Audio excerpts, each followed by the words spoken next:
He titulado este mensaje antes de que Jesús regrese. Y quiero ser bien honesto con todos vosotros. Tengo la sensación en estos días de que demasiados cristianos están obsesionados con descifrar Mateo 24, cuando estoy convencido de que el Espíritu Santo está intentando atraer la atención de la iglesia hacia Mateo 25. Para aquellos que ya hayan leído la Biblia, esto que estoy diciendo puede parecerles muy claro, pero déjame explicarlo para todos aquellos que no lo sepan. Mateo 24 habla acerca de las señales antes del fin de este mundo que conocemos, de las señales en los cielos y las señales en la tierra, de las pestes, los terremotos, las guerras y los disturbios que van a ocurrir, de las señales en el sol y la luna. Mateo 24 habla acerca de la gran tribulación, de esa persecución que está a punto de venir en contra de los santos de Dios y el levantamiento de ese personaje antagónico que conocemos como el anticristo. De todo eso habla Mateo 24. Pero un capítulo después, en Mateo 25, el Espíritu de Dios nos habla acerca del tipo de iglesia que Jesús espera que seamos justo antes de su venida. Y me da la sensación de que demasiados están obsesionados con descifrar los misterios de Mateo 24, cuando el Espíritu Santo está exhortando a la iglesia a autoevaluarse según los principios de Mateo 25. Alguien me dijo en estos días por las redes: y Tiel, es que no te das cuenta de que este es el principio de los dolores de los que habla Mateo 24. Y sí, soy consciente de que todo esto que estamos viviendo es el principio de los dolores. Son señales que apuntan que el regreso de nuestro Señor Jesucristo está cercano. Pero justamente esa metáfora, la metáfora de principio de dolores, me provoca una gran esperanza, porque esa metáfora, el principio de los dolores, conecta todo lo que ocurre en Mateo 24 con un parto. Es decir, los principios de dolores en un parto van anunciando que el nacimiento está cercano. Al principio esos dolores pueden ocurrir cada varios días y después cada varias horas y después cada varios minutos. Se van incrementando y anuncian que el nacimiento de ese bebé está cerca. De la misma manera, yo observo el panorama escatológico con la esperanza de un nuevo nacimiento. Y sí, yo sé perfectamente, porque lo viví junto con mi esposa, sé que un parto duele, es caótico, desgarra, hay dolor, pero es la manera en la que algo nuevo puede salir a la luz. Y creo que ese algo nuevo que está por nacer es el nuevo mundo, es el reino eterno. Y tengo no miedo, sino una gran esperanza. Ahora, ¿cuál es mi responsabilidad en un parto? Es estar preparado para empujar cuando me toque. Y creo que de eso es de lo que se trata el mensaje, de estar preparados para empujar ese nuevo nacimiento, empujarlo de la manera correcta. Y esa preparación está descrita en Mateo 25, a través de, por ejemplo, la parábola de las 10 vírgenes. Y aunque yo soy un amante de la escatología, mi enfoque en estos días no debería estar en conocer la identidad del anticristo, por encima de conocer más profundamente la identidad de Cristo. Es decir, Mateo 25 me está animando a prepararme para recibir a Jesús, el novio que viene. Se trata de prepararse para un gran acontecimiento. Y me gustaría que lo pudiésemos leer juntos y pudiésemos explorar algunos detalles de esta impresionante parábola. Dice así: entonces el reino de los cielos será semejante a 10 vírgenes, que tomando sus lámparas salieron a recibir al esposo. 5 de ellas eran prudentes y 5 insensatas. Las insensatas, tomando sus lámparas, no tomaron consigo aceite, mas las prudentes tomaron aceite en sus vasijas juntamente con sus lámparas. Y tardándose el esposo, cabecearon todas y se durmieron. Y a la medianoche se oyó un clamor: «¡Aquí viene el esposo! ¡Salid a recibirle!». Entonces todas aquellas vírgenes se levantaron y arreglaron sus lámparas. Y las insensatas dijeron a las prudentes: «Dadnos de vuestro aceite, porque nuestras lámparas se apagan». Mas las prudentes respondieron diciendo: «Para que no nos falte a nosotras y a vosotras, id más bien a los que venden y comprad para vosotras mismas». Pero mientras ellas iban a comprar, vino el esposo, y las que estaban preparadas entraron con él a las bodas, y se cerró la puerta. Después vinieron también las otras vírgenes diciendo: «Señor, Señor, ábrenos». Mas él, respondiendo, dijo: «De cierto os digo que no os conozco.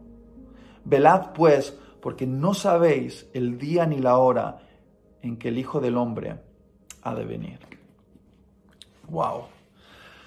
Para mí, esta es una de las parábolas más importantes para la Iglesia en estos tiempos que nos está tocando vivir. Creo que es una parábola cuyo enfoque es preparar el corazón de la Iglesia para recibir a Jesús. Y durante estos días no me he quitado de la cabeza esta frase. Es una frase que recurrentemente está en mi mente y es la siguiente: quiero vivir como si Jesús hubiese sido crucificado ayer y como si fuese a regresar mañana. Es decir, quiero tener bien fresquita la sangre del Cordero rociada sobre los dinteles de mi corazón, pero además quiero tener mis ojos puestos en el cielo, expectante por ver el regreso del león que viene a reinar.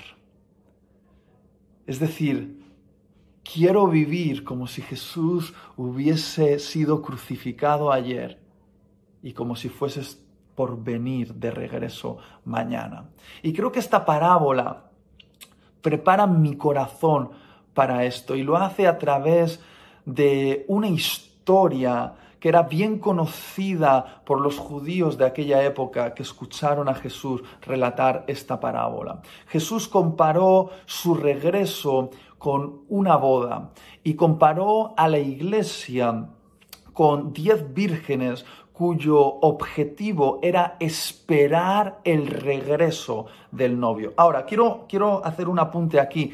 Generalmente la gente se confunde al leer esta parábola y puede llegar a pensar que esas vírgenes son la novia de Jesús, como si Jesús se fuese a casar con 10 vírgenes, pero no es así. Realmente esas vírgenes eran una especie de comité o damas de honor cuyo objetivo era escoltar al novio hasta la casa de la novia donde se realizaría la ceremonia nupcial. El novio tenía que regresar de su lugar de origen y recorrer un largo camino, y al llegar a la aldea donde estaba su novia, estas vírgenes, estas damas de honor, tenían el cometido de esperar al novio y escoltarlo hasta la casa de la novia. Ahora, como el novio podía regresar a altas horas, estas vírgenes tenían que estar preparadas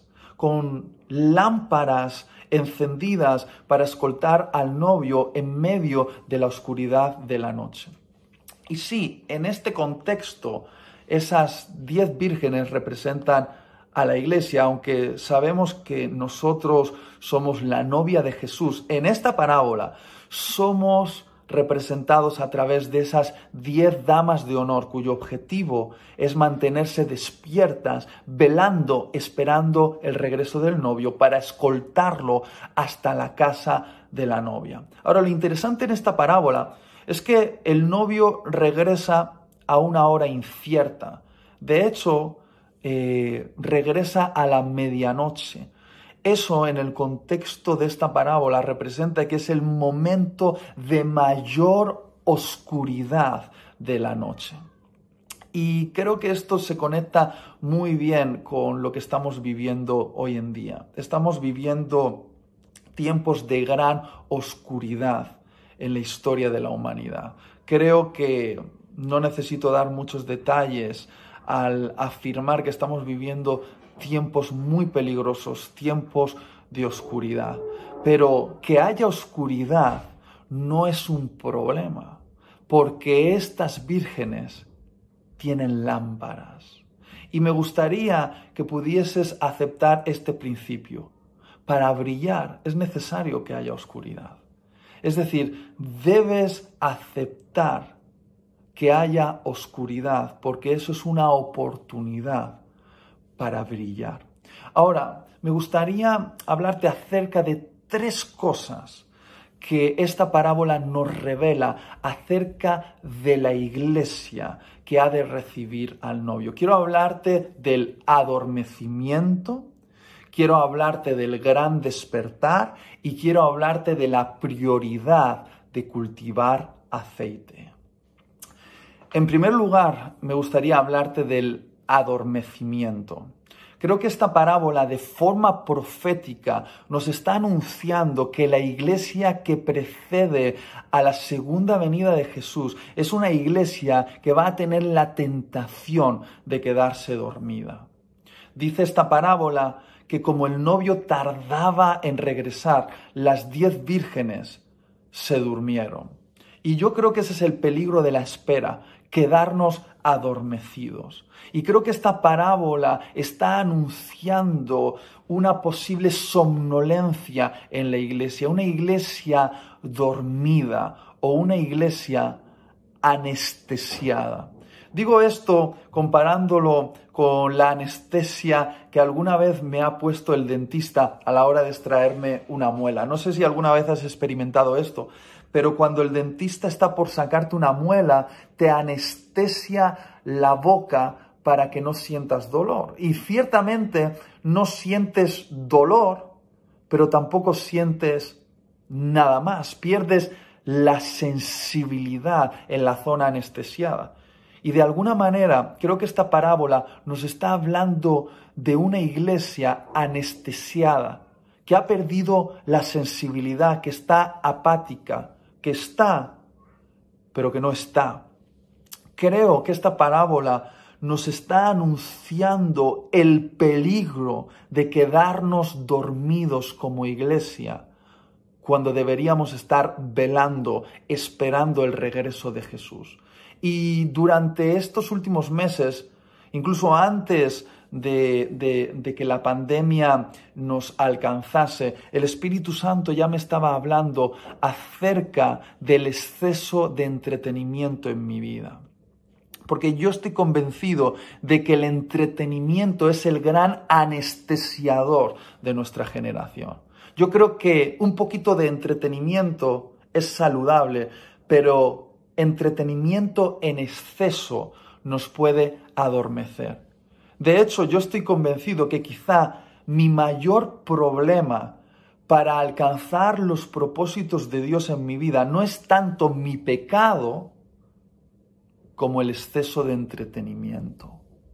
La verdad es que soy bastante bueno luchando en contra del pecado, pero me he dejado vencer demasiadas veces por la tentación del entretenimiento. Y mira, yo sé que amo a Jesús, pero demasiadas veces he preferido el entretenimiento rápido, barato y superficial por delante de la oración, el estudio de las Escrituras, el ayuno, el servicio.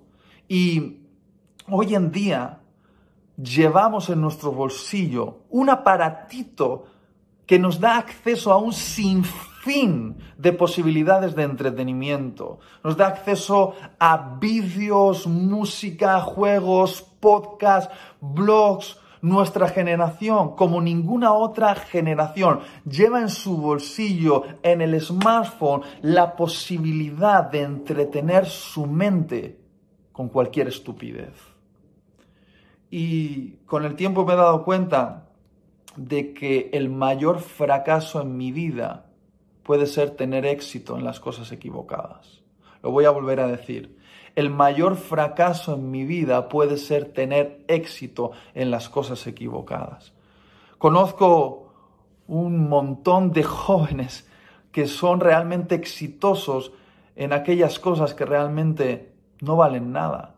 Son exitosos en sus canales de YouTube mientras juegan a videojuegos y miles o millones de personas les siguen para ver cómo hacen virguerías y logran retos mientras juegan a videojuegos y se convierten en grandes estrellas del gaming y se convierten en youtubers. Pero queridos, no hay mayor fracaso que tener éxito en las cosas equivocadas. Y creo que la mayor tentación de nuestra generación es el exceso de entretenimiento.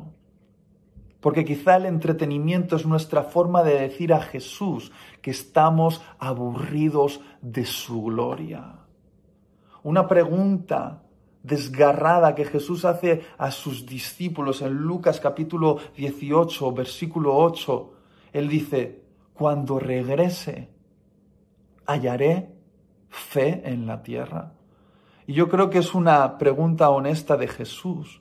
Jesús, vislumbrando estos tiempos que nos han tocado vivir, viendo la tentación de ser adormecidos por el exceso de entretenimiento en nuestra vida, Él preguntó a sus discípulos, cuando yo regrese, ¿hallaré fe en la tierra? ¿Habrá alguien que esté invirtiendo su vida en las cosas que realmente importan para algo?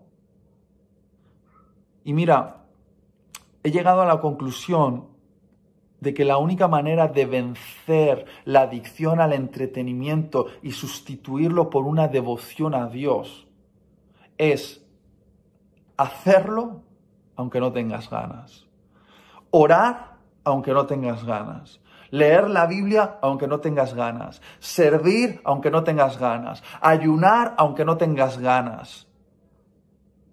Mucha gente cuando se ha acercado a nosotros, a mi mujer y a mí, buscando algo de consejería matrimonial, nos ha dicho algo que no hemos escuchado una vez, sino que hemos escuchado muchas veces. Nos han dicho, ¿sabes qué?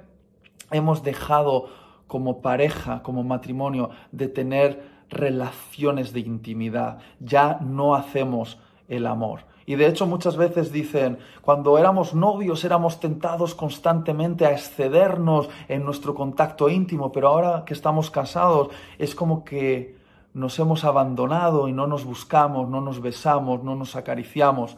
Y aunque suene un poquito extraño lo que voy a decir, esto es más común de lo que muchos imaginan. Es la tentación de abandonar el afecto en el matrimonio. Y Damaris y yo siempre les damos el mismo consejo. Haced el amor aunque no tengáis ganas. Haced el amor aunque no tengáis ganas. Besaros aunque no tengáis ganas. Acariciaros aunque no tengáis ganas. Deciros palabras bonitas aunque no tengáis ganas. Porque cuando hagáis eso, vais a despertar en vosotros el deseo de hacerlo. Y yo creo que eso es lo que tenemos que hacer hoy en día. Tenemos que velar aunque no tengamos ganas. La palabra velar, ese mandato a velar, aparece 10 veces en el Nuevo Testamento. Es una exhortación constante a mantenernos despiertos cuando todos los demás están dormidos. Y debemos mantenernos despiertos, aunque no tengamos ganas. Tenemos que tener una actitud despierta en medio de un mundo que se está durmiendo. Y no podemos perder las disciplinas espirituales. Hoy, más que nunca, es el momento de confrontar la tentación de quedarnos dormidos. En segundo lugar, me gustaría hablarte del gran despertar. De la misma manera que esta parábola anuncia una somnolencia que va a tomar el corazón de la iglesia en los tiempos finales, un sueño profundo que la va a anestesiar, estoy convencido de que esta parábola nos anuncia también que se va a producir un gran despertar en la iglesia, un despertar como nunca antes. La parábola dice que a la medianoche, es decir, en la hora más oscura, mientras las 10 vírgenes estaban dormidas, un clamor resonó, anunciando que el novio regresaba. Y fue ese clamor, el anuncio del regreso del novio, lo que despertó a las 10 vírgenes. Y de alguna manera creo que esta parábola nos está anunciando que el gran despertar que viene sobre la iglesia será a consecuencia de una revelación. La venida del esposo. Creo que el último gran despertar no será para algo, será para alguien. El último gran despertar en la iglesia no será un despertar de señales milagrosas o de experiencias espirituales o de ministerios. Creo que el gran despertar que viene será para alguien, será para el novio. La iglesia va a despertar a una revelación de quién es.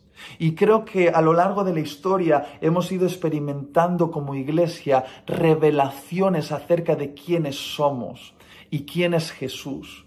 Hemos descubierto que Jesús es nuestro Salvador, hemos descubierto que Jesús es nuestro Señor, hemos descubierto que Jesús es nuestro amigo, pero creo que en este último tiempo vamos a descubrir que Jesús es nuestro esposo.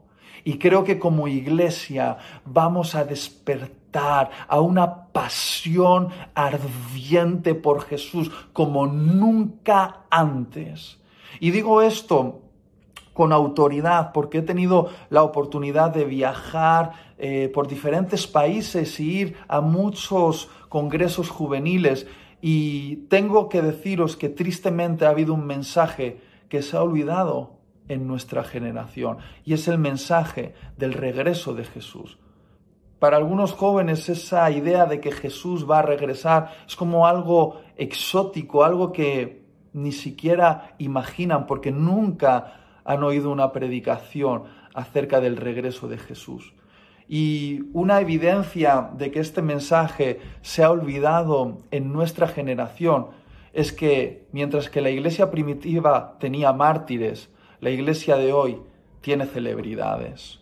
Y creo que esto es una gran evidencia de que nos hemos olvidado de ese mensaje que impulsó el corazón de la iglesia al principio a vivir su vida como si Jesús estuviese por regresar mañana.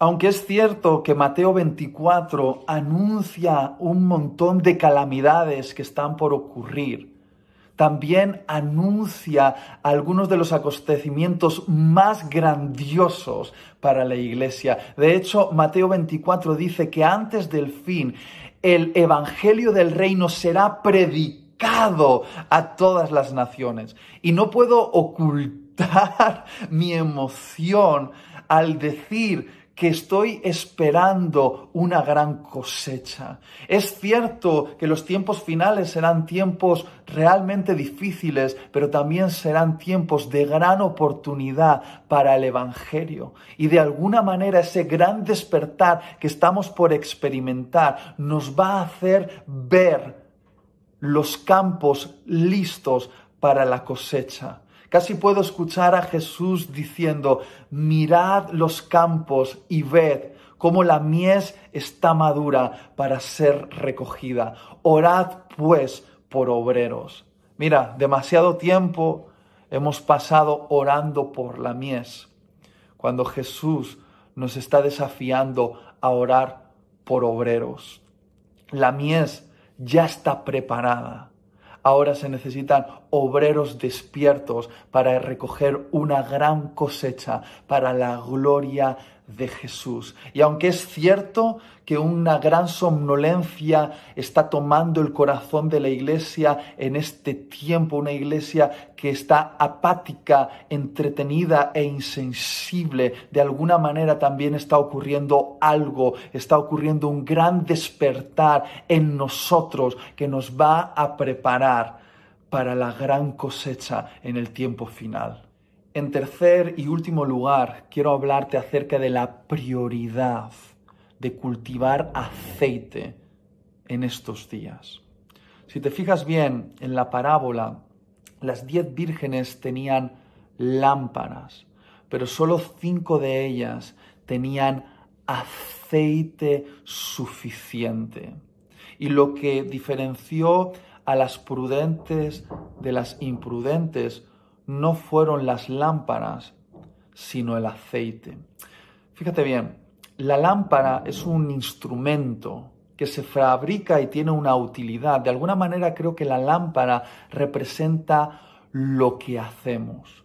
Pero el aceite es un fruto.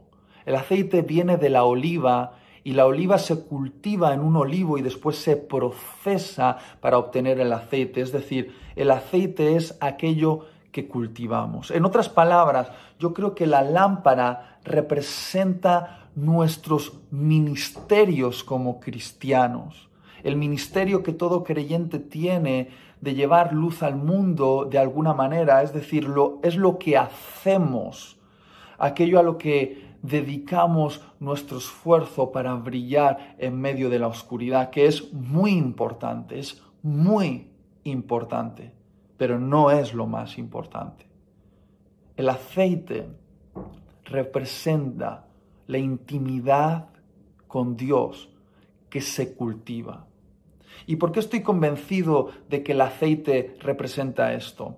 Porque el reproche que el novio hace a las vírgenes que se quedan sin aceite es el siguiente. Les dice, no os conozco. En otras palabras, no sé quiénes sois. No tuvimos verdadera intimidad. No sé vuestro nombre. Por lo tanto, la falta de aceite está relacionada con falta de relación con el novio. Si te fijas bien, todas tenían lámparas, todas estaban vestidas de boda, todas sabían quién era el novio, pero no todas tenían aceite. Y lo que diferencia a las prudentes de las imprudentes no son las lámparas, sino que es el aceite. Es decir, esta parábola nos está diciendo que en este tiempo, en el tiempo de la iglesia que va a preceder a la llegada del novio, tener aceite es la prioridad. Tener aceite es la prioridad. La parábola da a entender que el aceite tiene un precio. Es decir, tener aceite requiere pagar un precio, porque estoy convencido de que tener intimidad profunda con Dios es algo que tenemos que trabajar. No es algo que se puede obtener de forma rápida y superficial. Es algo en lo que debemos invertir tiempo. Es algo que debemos cultivar. Honestamente, me preocupa muchísimo que como iglesia no estemos entendiendo el tiempo que nos está tocando vivir. En esta cuarentena no estamos llamados a escuchar opiniones, análisis y resoluciones de gente que habla acerca de lo que está pasando. Yo creo que estamos llamados a escuchar la voz de Dios. Creo que Él nos está llamando a un momento de intimidad. Creo que hay demasiadas voces que están compitiendo con la voz de Dios y ni siquiera son voces de nuestros enemigos, es la misma voz de la iglesia que no deja de hablar en Insta Lives, en Zooms, en directos por YouTube. Hay demasiados cristianos que estamos hablando cuando en realidad deberíamos estar escuchando. Jesús nos está llamando a la intimidad, nos está llamando a cultivar intimidad con Él. Creo que algunos piensan que este es el momento de exhibir sus lámparas a través de internet y mostrar lo increíbles que son y lo bien que brillan, pero es que este no es momento de hacer brillar lámparas tanto como es momento de cultivar aceite. Si nos centramos ahora en potenciar y desarrollar nuestros ministerios, estaremos perdiendo la oportunidad que nos está dando esta cuarentena para cultivar intimidad con Dios. Quizá como Marta estemos obsesionados por hacer sándwiches a Jesús, cuando lo que Jesús quiere es que como María le prestemos atención a sus palabras.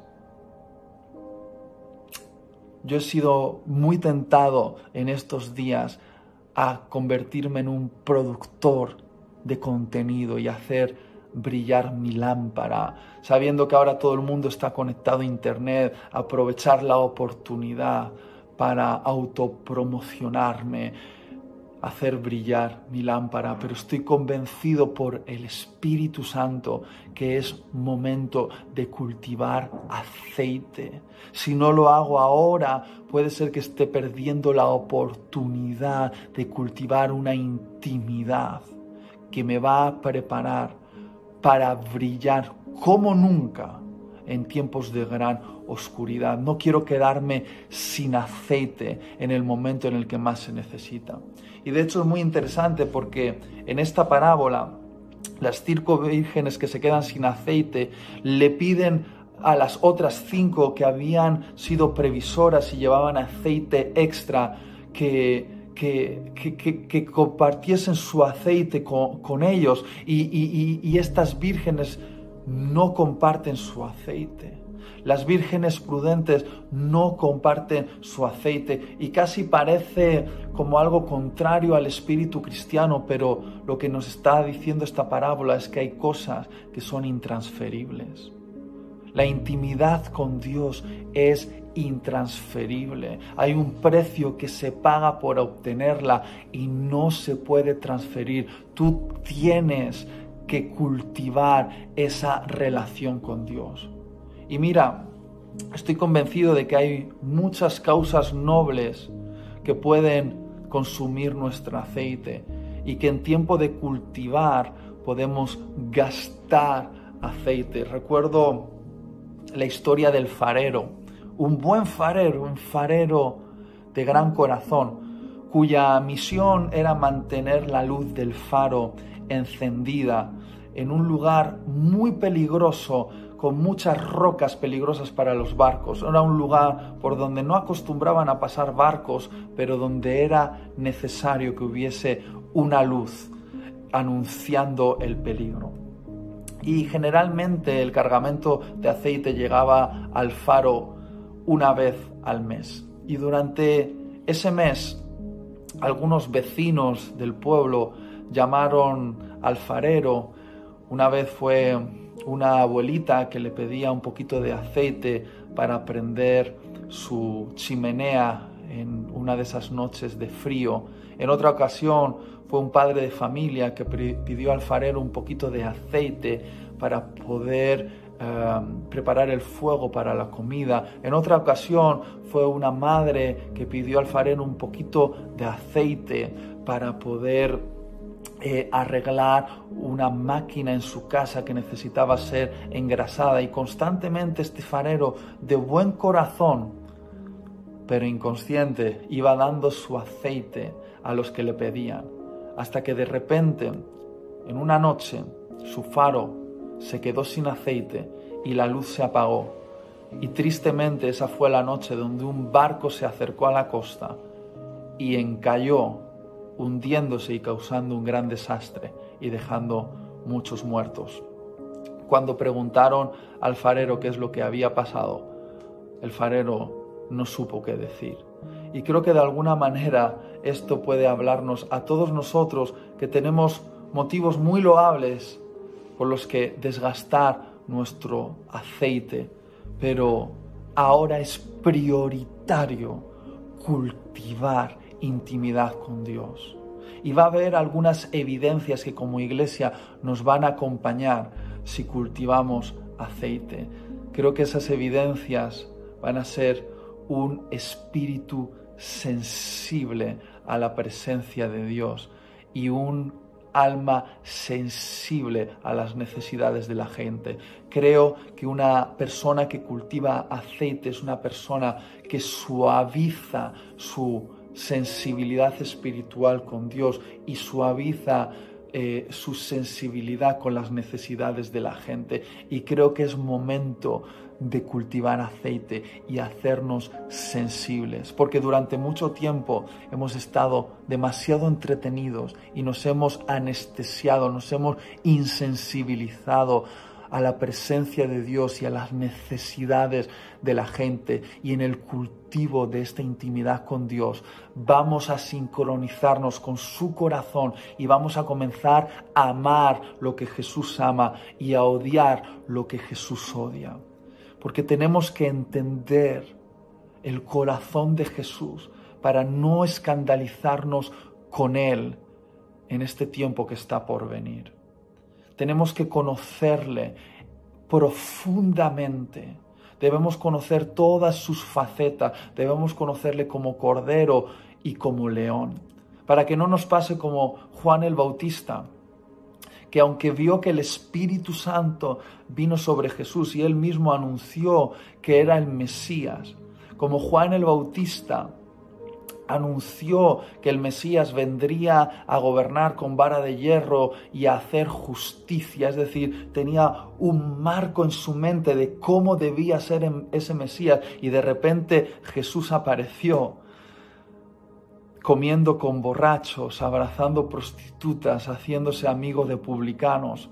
Juan el Bautista se escandalizó con ese Jesús y cuando estaba escandalizado mandó a uno de sus discípulos a preguntarle a Jesús: ¿realmente tú eres el Mesías? Y Jesús tuvo que recordarle a Juan el Bautista lo que estáis viendo.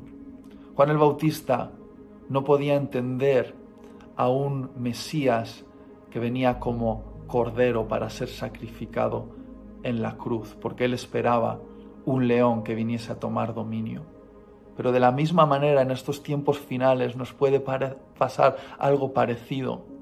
Tan acostumbrados a el Jesús, el Cordero, que se ha sacrificado por la humanidad, cuando veamos a Jesús regresar como un león, permitiendo a la iglesia ser perseguida y sufrir, derramando sus juicios sobre el planeta Tierra, algunos que no hayan tomado tiempo de conocer íntimamente a Jesús se van a escandalizar con él porque no van a poder entender al león que viene a tomar dominio de su reino.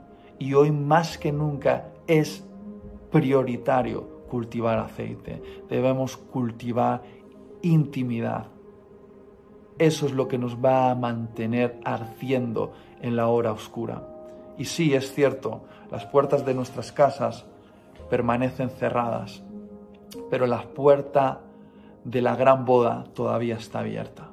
Pero llegará un momento en el que esa puerta se cerrará y que no seamos como las 5 vírgenes insensatas que se quedaron fuera llamando a la puerta: ábrenos, ábrenos, ábrenos, y perdieron una oportunidad. Es tiempo de cultivar aceite.